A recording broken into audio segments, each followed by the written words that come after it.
120 बहादुर वह फिल्म है जिसे देखकर लगता नहीं कि आप कोई सिनेमा देख रहे हैं, बल्कि जैसे किसी जवान की धड़कनें अपनी हथेली पर रखकर महसूस कर रहे हों। यह फिल्म युद्ध की कहानी बताने नहीं आई, यह दुनिया को यह याद दिलाने आई है कि सरहद पर खड़े इंसान सिर्फ वर्दी नहीं होते, वे किसी मां की उम्मीद, किसी बहन का अभिमान, किसी पिता का संघर्ष और किसी पत्नी का सपना होते हैं। ट्रेलर के पहले ही फ्रेम से ऐसा लगता है जैसे कैमरा नहीं, खुद ज़मीर पूछ रहा हो, यह सब तुम्हारे लिए हो रहा है, क्या तुम इसकी कीमत जानते हो? कागज पर लकीरें खींचकर दुनिया नहीं बदलती, पर एक जवान की कुर्बानी से इतिहास की दिशा बदल जाती है। फिल्म का वातावरण ठंडा है, लेकिन उसके अंदर जलती आग हर फ्रेम में दिखती है।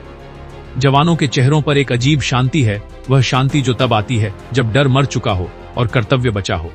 कहानी को जिस तरह से फिल्माया गया है, ऐसा लगता है जैसे आप उन 120 बहादुरों के साथ उसी पहाड़ी पर खड़े हों जहां हवा भी तेज चलती नहीं, क्योंकि उसे भी पता है कि यहां किसी का एक कदम राष्ट्र की दिशा बदल सकता है। संवाद कम हैं, लेकिन हर संवाद सीधा दिल पर चोट करता है।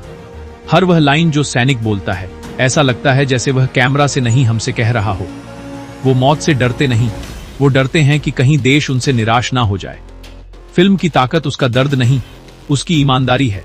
यहां युद्ध को ग्लैमर नहीं किया गया, बल्कि उसकी सच्चाई दिखाई गई है। गोलियों की आवाज, टूटे शरीर, फटती जमीन और घुलता हुआ धुआं। यह फिल्म बताती है कि जीत सिर्फ झंडा फहराने में नहीं होती, जीत उस पल में होती है जब सैनिक अंतिम गोली तक डटे रहते हैं।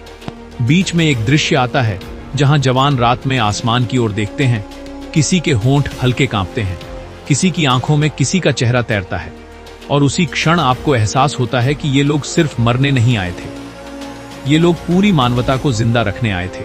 किसी की डायरी में आधी लिखी मोहब्बत छूट गई, किसी की झोली में मां की उम्मीद टूट गई, पर सरहद पर खड़े 120 लोग फिर भी देश के नाम अपनी सांसें बांटते रहे। फिल्म का दूसरा भाग पूरी तरह भावनाओं का तूफान है। हर जवान की हिम्मत, हर कदम, हर गोली का सामना करते हुए उनकी आखिरी सांस तक की लड़ाई, सब कुछ इतना सच्चा है कि देखते हुए शरीर में एक अजीब सी ठंडक दौड़ती है। निर्देशक ने साफ दिखाया है कि बहादुरी कोई शोर नहीं है, बहादुरी वह खामोश फैसला है जो इंसान अपने भीतर लेता है, जहां वह खुद से ही कहता है, अगर मैं न रहा तो भी मेरा देश रहना चाहिए। हम पूछते हैं देश क्या है? जवाब वहीं मिलता है जहां कोई अपनी जान देकर कहता है, यही है मेरी पहचान।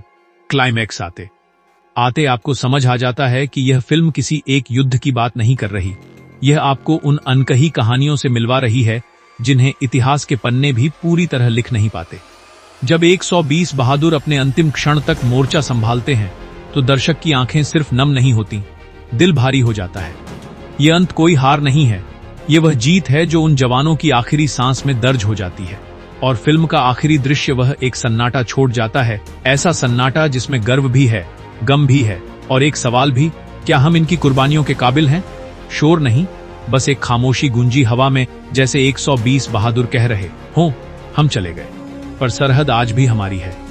कुल मिलाकर 120 बहादुर एक फिल्म नहीं, एक अनुभव है, एक ऐसा अनुभव जो याद दिलाता है कि कुछ कहानियों को देखा नहीं जाता, उन्हें महसूस किया जाता है, उनके सामने सिर झुका लिया जाता है।